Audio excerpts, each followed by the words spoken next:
네, 지난 금요일 글로벌 마감 시황 전해드리겠습니다.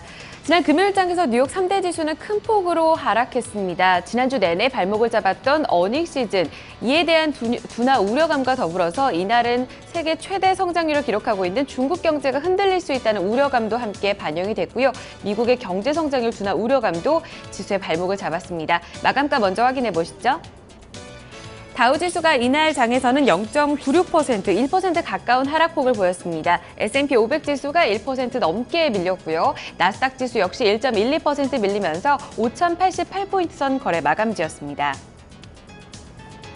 하루 동안의 양상 확인해 보겠습니다. 다우지수부터 하루 동안의 흐름을 확인해 보시면요. 장 초반에 강보합권으로 전환하려는 시도가 있었습니다. 하지만 이내 되밀리면서 저점을 크게 낮춘 전강 후약의 패턴을 보였던 하루였습니다. 먼저 지난 금요일 중국에서 발표됐었던 제조업 지표가 지난 15개월 내 최저치까지 크게 떨어진 모습 나타났습니다. 중국 경기 둔화 우려감 다시금 반영됐고요. 이에 따라서 중국이 원자재 최대 수요국이죠. 원자재 시장까지 함께 흔들린 모습이었습니다. 원자재 가격의 약세가 지속되는 모습, 지수에 부담이 됐고요. 이런 가운데 또 대대적으로 지표도 좋지가 못했습니다. 미국의 6월 신규 주택 판매가 지난해 12월 이후로 최저치까지 발목을 잡은 모습이었었고요.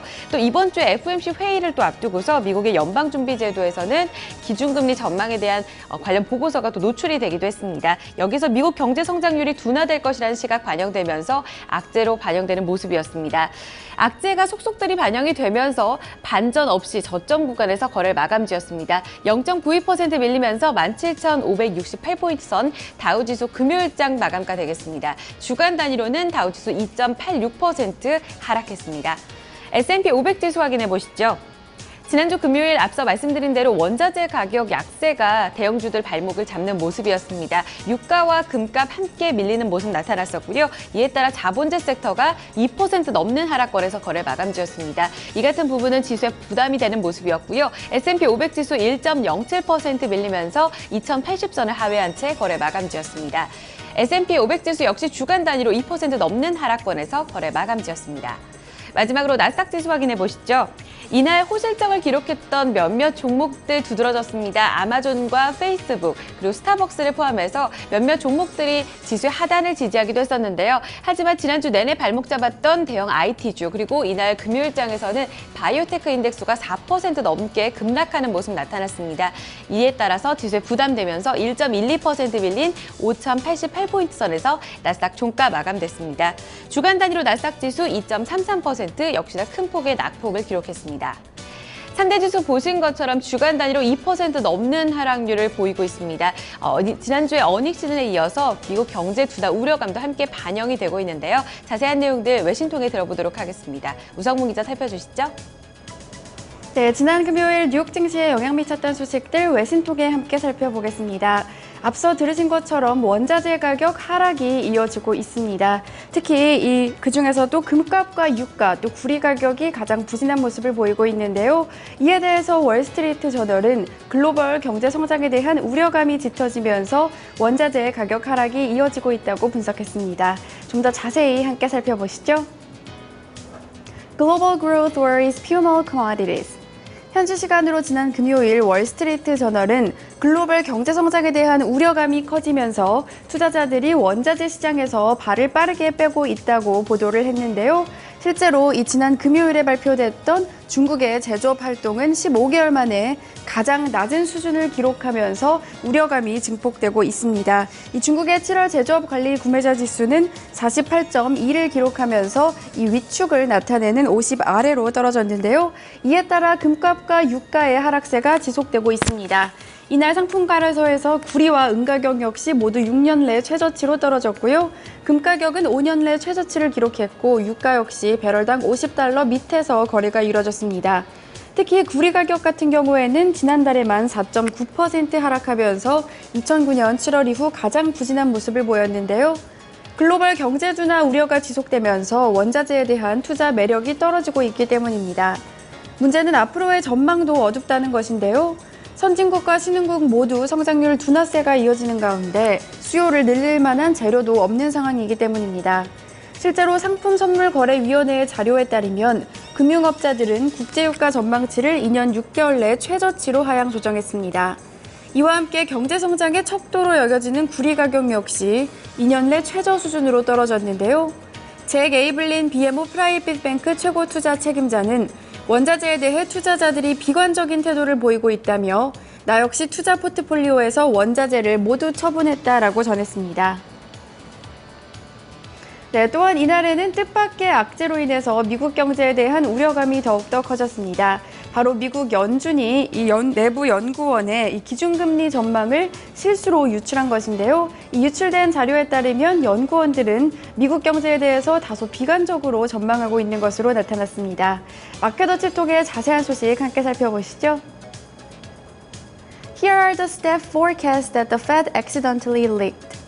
현지 시간으로 지난 금요일 마켓워치에 따르면 이 연준은 지난달 16일과 17일 FOMC 회의 때 사용됐던 이 자료가 유출됐다고 인정했습니다. 이 자료에 따르면요, 여기 표를 함께 보시면 연준 연구원들은 올 4분기에 금리가 0.35%로 인상되고요. 내년에는 1.26%, 내년에는 2.12% 오를 것이라고 전망하는 것으로 나타났습니다. 이 지난번 회의 때 연준 위원들이 제시한 수치보다도 더욱더 낮은 것인데요. 이 GDP 전망치를 보면은 더욱더 부진합니다. 이 연구원들은 GDP 올해 전망을 2.31%대로 예측했고요. 2017년에는 2.17%, 2018년에는 1%대로 떨어질 것이라고 다소 비관적으로 전망한 것으로 나타났습니다. 또한 인플레이션 역시 2020년까지 연준의 목표치인 2%에 도달하지 못할 것이라고 내다봤는데요. 2020년까지 1.94%에 오르는 데 그칠 것이라는 전망입니다. 이 자료는 원래 FOMC 회의가 끝나고 5년이 지난 후에야 공개돼야 하는 자료인데요. 하지만 한 직원의 실수로 이것이 공개된 것으로 보인다고 전했습니다. 연준은 이를 인정하면서도 부정확한 자료고 FOMC 위원들의 의견과는 다르다고 해명을 했습니다. 하지만 이런 해명에도 불구하고 미국의 경제성장 둔화에 대한 우려감은 증시의 발목을 잡는 모습입니다. 뉴욕 증시에 영향 미쳤던 소식들 외신 통해 함께 살펴봤습니다. 네, 자 이렇게 지수별 흐름과 또 증시에 영향을 미쳤던 외신 소식들을 살펴봤습니다. 자, 그러면 지수 내 구성 종목들 개별 종목 마감 상황은 어떻게 됐는지 종목별 마감 소식 좀 살펴보도록 하고요. 또 종목별 외신 소식도 함께 알아보도록 하겠습니다. 다시 시황센터로 넘어갑니다. 어이지 앵커 그리고 우성무 기자 계속해서 전해주시죠. 네, 대형 IT주의 추가 하락 그리고 원자재 관련 섹터들의 하락이 이어졌습니다. 다우지수를 구성하고 있는 30개 구성 종목 가운데서 27개 종목이 밀렸습니다. 에너지 섹터인 쉐보론 텍사코와 엑소모빌을 포함해서 화학주인 듀퐁 밀리는 모습이었었고요. 이와 더불어서 헬스케어 섹터 그리고 대형 IT주인 인텔과 IBM 함께 밀렸고요. 반면에 호실적 기록한 비자카드를 중심으로 세 종목만이 시장 대비 선전했습니다. 하락률 상위 종목입니다. 듀퐁 앞서 전해드린 대로 2% 넘는 하락권에서 거래를 마감지었습니다. 에너지 섹터들 유가 하락으로 큰 폭으로 조정받았는데요. 쉐보론 텍사코가 2% 넘게 밀렸고 엑소모빌이 1.5%의 하락권에서 거래 마감지었습니다. 대형 IT주 추가적으로 밀렸습니다. 인텔이 1% 넘는 하락권에서 거래 마감지었고요. 그 밖에 IBM과 마이크로소프트, 애플 모두 약보합권에서 거래 마감지었습니다.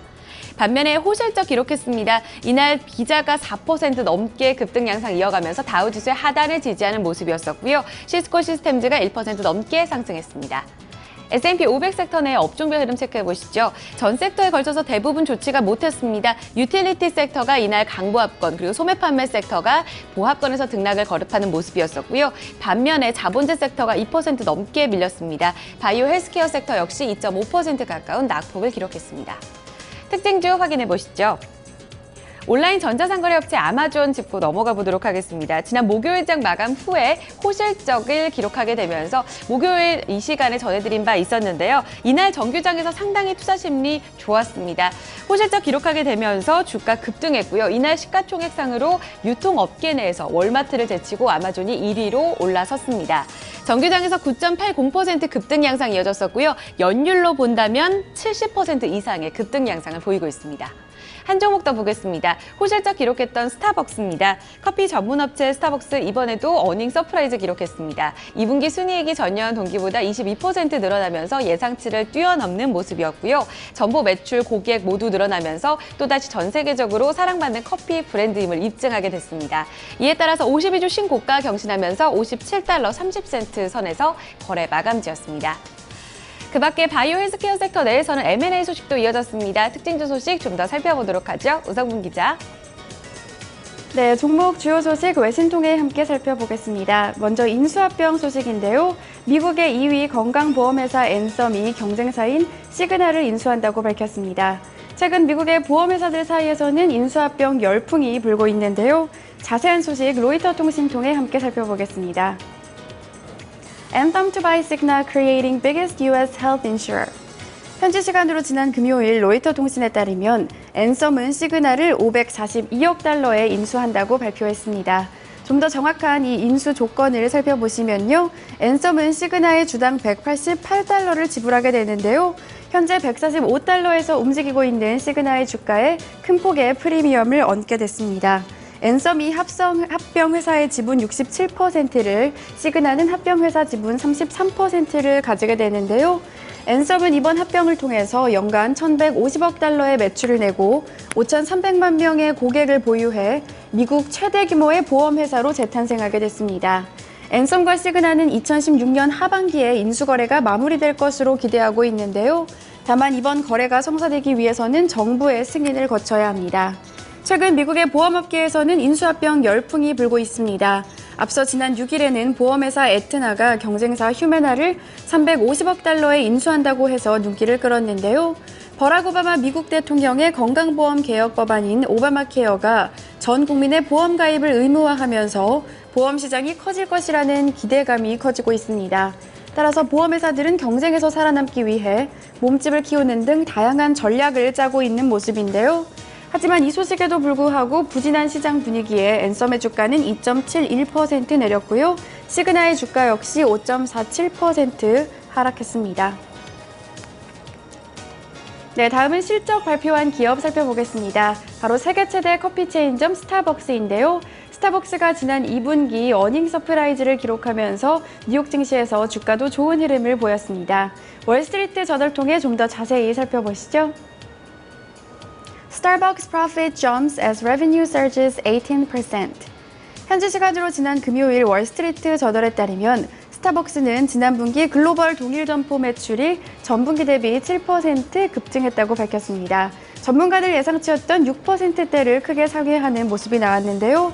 이뿐 아니라 이 지역별 매출도 좋았습니다. 특히 미국 내에서 동일 점포 매출이 8% 늘어나면서 전문가 예상치였던 6.3%를 상회했고요. 아시아 태평양 지역의 동일 점포 매출 역시 11% 급증한 것으로 확인이 됐습니다. 이로써 전체 매출은 49억 달러를 기록하면서 지난해 같은 기간보다 18%나 늘어난 것으로 확인이 됐는데요. 전체 순이익 역시 지난해 같은 기간보다 22% 급등했습니다. 스타벅스는 음료 주문과 결제를 디지털화한 것이 실적 개선을 도왔다고 설명했는데요. 특히 미국 내 4,000개 매장에서 시행 중인 모바일 주문 시스템 거래량이 9%에서 20%로 급증했다는 설명입니다.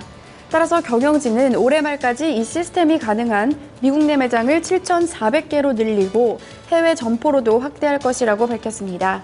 이 소식에 뉴욕 증시에서 스타벅스의 주가는 1.29% 상승했습니다. 종목 주요 소식 외신 통해 함께 살펴봤습니다. 네, 자 이렇게 종목별 개별 종목 마감 상황과 또 종목에 따른 외신 소식들을 함께 좀 알아봤습니다. 자 그럼 유럽 증시 마감 상황도 좀 체크를 해보도록 하고요. 상품 환율 채권 시장 마감 상황도 아울러 알아보도록 하겠습니다. 어이즈 앵커가 전해드립니다. 유럽 증시 분위기도 상당히 좋지 못했습니다. 4일 연속 하락세를 이어가면서 큰 폭으로 조정받는 모습이었습니다. 런던 푸츠백 지수와 독일 닥스 지수가 1% 넘게 내렸고요. 프랑스 카크 지수 역시 0.58% 하락권에서 거래 마감지였습니다. 이어서 상품 시장입니다. 상품 가격 약세 지속됐습니다. 국제 유가가 중국 경기 둔화 그리고 미국의 원유 채굴 장비수가 늘어나면서 48달러 14센트까지 내려앉았고요. 주간 단위로 5% 넘는 하락권을 보였습니다. 금값은 금리 인상 전망에 따라 하락세 재차 이어졌습니다. 온스당 0.8% 밀리면서 1,085달러 50센트 기록했고요. 주간 단위로 역시 4% 크게 밀렸습니다. 옥수수 가격 추가적으로 밀리면서 4달러 2센트 기록했습니다. 이어서 주요 지수입니다. 필라델피아 반도체 지수가 이날 추가적으로 밀렸습니다. 2% 가까운 낙폭을 기록했고요. BDI 발틱 운임 지수 16포인트 반락하면서 1,086포인트를 기록했습니다. 마지막으로 외환 채권 시장입니다. 지난 금요일 서울 외환시장에서 원달러 환율은 중국 경기 둔화 우려 그리고 증시 불안 우려에 따라서 2원 80전 반등에 나섰고요. 1167원 90전 종가 썼습니다. 금요일장에서 달러 흐름은 소폭의 강세를 띄었고요. 미국제 10년물 금리는 전거래일보다 소폭 내린 2.26%의 수익률을 기록했습니다. 지금까지 금요일장 글로벌 마감 동향이었습니다. 네, 자 이렇게 글로벌 마감 동향 모두 다 살펴봤습니다. 자 자정쯤에 지금 태풍 할롤라 소멸이 됐다고 좀 소식이 전해드렸고요. 그러다 보니까 오늘은 이제 장맛비가 오전에 조금 더 내릴 것 같고 오후부터는 중부지방 같은 경우는 이제 다소 좀 날씨가 갠다고 합니다. 하지만 뭐 계속해서 좀 폭염이 이어지면서 습도가 높은 그런 불쾌지수가 높은 날씨가 좀 이어질 것 같다고 하니까요. 이런 부분들 여러분 대비를 하시길 바라겠습니다. 자 토마토 모닝쇼 1부 순서 여기서 마무리 짓도록 하고요. 저희 잠시 후 2부에서 다시 뵙도록 하겠습니다.